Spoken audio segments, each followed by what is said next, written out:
नमस्कार, मैं भरत सिंह आपका स्वागत करता हूं एस्ट्रोलॉजिक्स में। आज हम कुंडली के बेसिक्स देखने वाले हैं। कुंडली कैसे बनती है, भाव क्या होते हैं, भावों को गिना कैसे जाता है और लग्न क्या होता है। सबसे पहले मान लीजिए कि आप धरती पे खड़े हैं, आपका जो फेस है वो आकाश की तरफ है। जब आप अपने चारों तरफ देखेंगे तो आप पाएंगे कि एक गोलाकार दायरा बन रहा है। इस गोलाकार दायरे को हम 360 डिग्री एरिया मान लेते हैं। अब हम ये जानते हैं कि हमारे तारामंडल में कुल 12 राशियां हैं और इस तारामंडल पर इन्हीं 12 राशियों का स्वामित्व बताया गया है।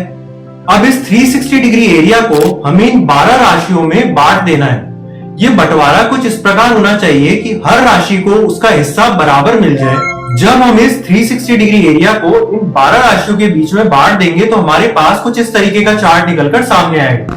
जो हमने डिस्कस किया है उसको हम एक बार जल्दी से देख लेते हैं। यहाँ पर अर्थ पर हम खड़े हैं, हमारे चारों तरफ एक 360 डिग्री एरिया का दायरा है।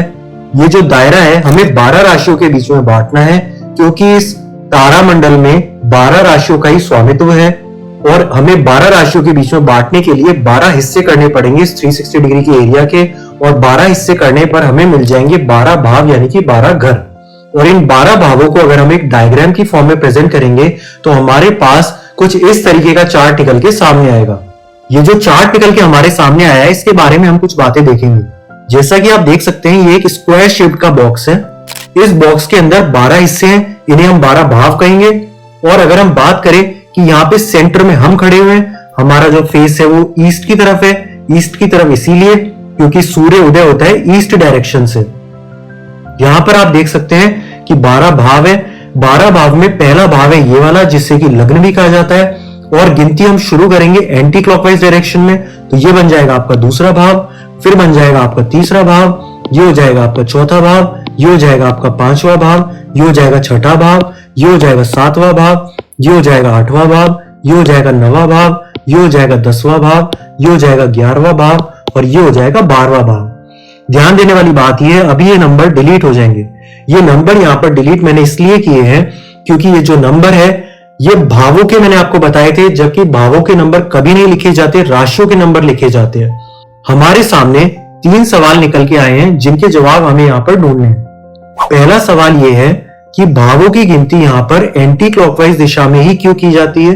दूसरा, पहले भाव को ही लग्न क्यों कहा जाता है। और तीसरा, जो भाव होते हैं उसमें राशियों के नंबर क्यों लिखे जाते हैं, क्यों भावों के नंबर नहीं लिखे जाते। इसे समझने के लिए हमें सबसे पहले हमारे अर्थ के रोटेशन के बारे में समझना होगा।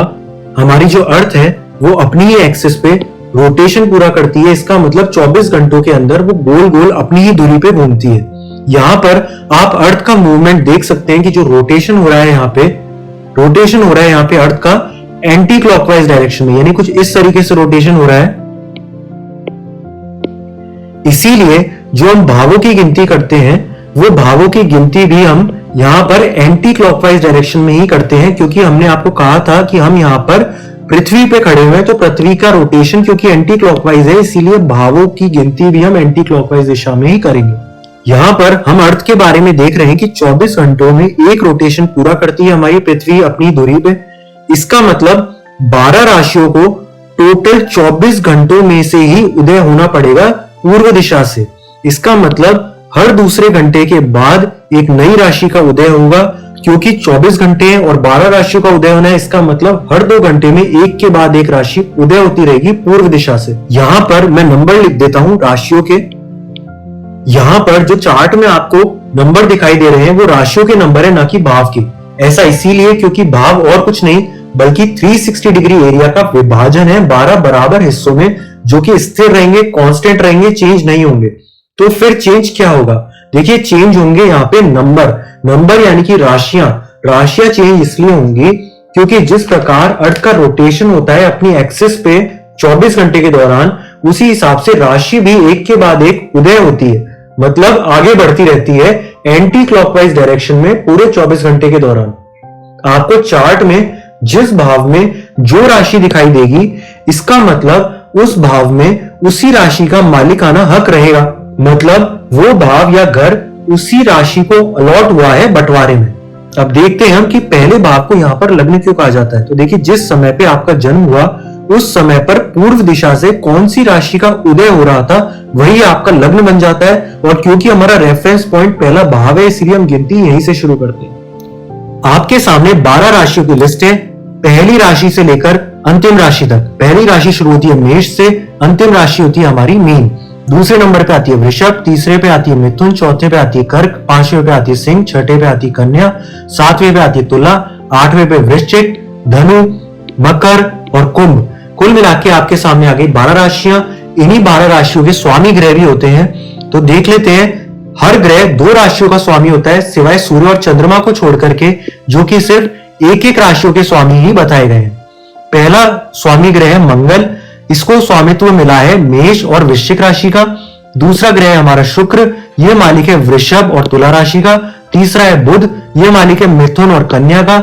चौथा है यहाँ पे चंद्रमा, ये मालिक है यहाँ पे कर्क राशि का। अगला है सूर्य, इसको मिला हुआ है स्वामित्व सिंह राशि का। अगला है बृहस्पति, ये मालिक है धनु और मीन राशि का। तो यहाँ पर हम चार्ट देख रहे थे, अगर चार्ट में पहला नंबर लिखा हुआ है, इसका मतलब पहले भाव का स्वामी है मेष राशि, और क्योंकि मेष राशि का स्वामी है मंगल, इसलिए इस चार्ट में पहले भाव का स्वामी हो जाएगा मंगल। और देखते हैं हम कुछ दूसरे चार्ट। यहां पर आपके एग्जाम्पल के लिए दूसरा चार्ट मैंने लिखा है। जैसा कि यहाँ पर आपको नंबर दिखाई दे रहे हैं, तो हम पहले भी देख चुके हैं कि ये नंबर भावों के नहीं बल्कि राशियों के नंबर होते हैं। ये आपका पहला भाव है, पहले भाव में जो राशि होती है वही आपका लग्न बन जाता है। यहाँ पे वृषभ राशि, इसका मतलब ये वृषभ लग्न की कुंडली है। यहाँ पर वृषभ राशि का स्वामी है शुक्र, इसका मतलब पहले भाव का स्वामी हो गया शुक्र। इसी तरीके से दूसरे भाव में मिथुन राशि के, इसका स्वामी है बुध, इसका मतलब दूसरे भाव का स्वामी यहाँ पर हो गया है बुध। इसी तरीके से अगला एग्जाम्पल हम देखते हैं। यहां पर पहले भाव में मिथुन राशि है, इसका मतलब ये मिथुन लग्न की कुंडली है। क्योंकि 3 नंबर लिखा हुआ है, इसलिए स्वामी मिथुन राशि का होता है बुध, इसका मतलब इस भाव का स्वामी हो गया है बुध। इसी तरीके से दूसरा भाव है, इसका स्वामी हो गया है चंद्रमा, तीसरे भाव का स्वामी यहां पर हो गया है सूर्य। चैनल को सब्सक्राइब जरूर कर लीजिए। मिलते हैं अगले वीडियो।